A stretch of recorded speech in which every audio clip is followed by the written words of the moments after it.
ഇപ്പൊ കുറ്റം ചെയ്യാത്ത നാവ് കൊണ്ട് എങ്ങനെ പ്രാർത്ഥിക്കാൻ കഴിയും എന്ന് റസൂലുള്ളാഹിന്റെ സ്വഹാബത്ത് ചോദിക്കുമ്പോ ആരംഭ നബി കരീം സല്ലല്ലാഹു അലൈഹി വസല്ലം തങ്ങൾ ഇത് പറഞ്ഞത്, നിങ്ങൾ ഓരോരുത്തരും അപരന് വേണ്ടി പ്രാർത്ഥിക്കുക. നിങ്ങൾ മറ്റൊരാൾക്ക് വേണ്ടി പ്രാർത്ഥിക്കുക, അയാൾ നിങ്ങൾക്ക് വേണ്ടി പ്രാർത്ഥിക്കുക. നിങ്ങളുടെ നാവ് കൊണ്ട് അയാൾ കുറ്റം ചെയ്തിട്ടില്ലല്ലോ, അയാളുടെ നാവ് കൊണ്ട് നിങ്ങളും കുറ്റം ചെയ്തിട്ടില്ലല്ലോ. ഇതാണ് കുറ്റം ചെയ്യാത്ത നാവ് കൊണ്ട് പ്രാർത്ഥിക്കുക എന്നതിന്റെ ഉദ്ദേശ്യമെന്ന് അഷ്റഫുൽ ഖൽഖ് സല്ലല്ലാഹു അലൈഹി വസല്ലം തങ്ങൾ വിശദീകരിക്കുകയാണ്.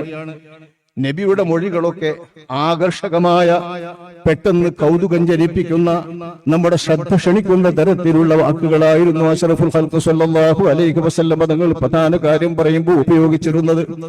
ഇവിടെയും നബി അതാണ് ഉപയോഗിച്ചത്. കുറ്റം ചെയ്യാത്ത നാവുകൾ കൊണ്ട് നിങ്ങൾ പ്രാർത്ഥിക്കണമെന്ന് പറഞ്ഞാൽ നിങ്ങളുടെ നാവുകൊണ്ട് നിങ്ങൾ മറ്റുള്ളവർക്ക് വേണ്ടി പ്രാർത്ഥിക്കുകയും ആ മറ്റുള്ളവർ നിങ്ങൾക്ക് വേണ്ടി പ്രാർത്ഥിക്കുകയും ചെയ്യണം. അത് അല്ലാഹു സുബ്ഹാനഹു വ തആല സ്വീകരിക്കുമെന്ന്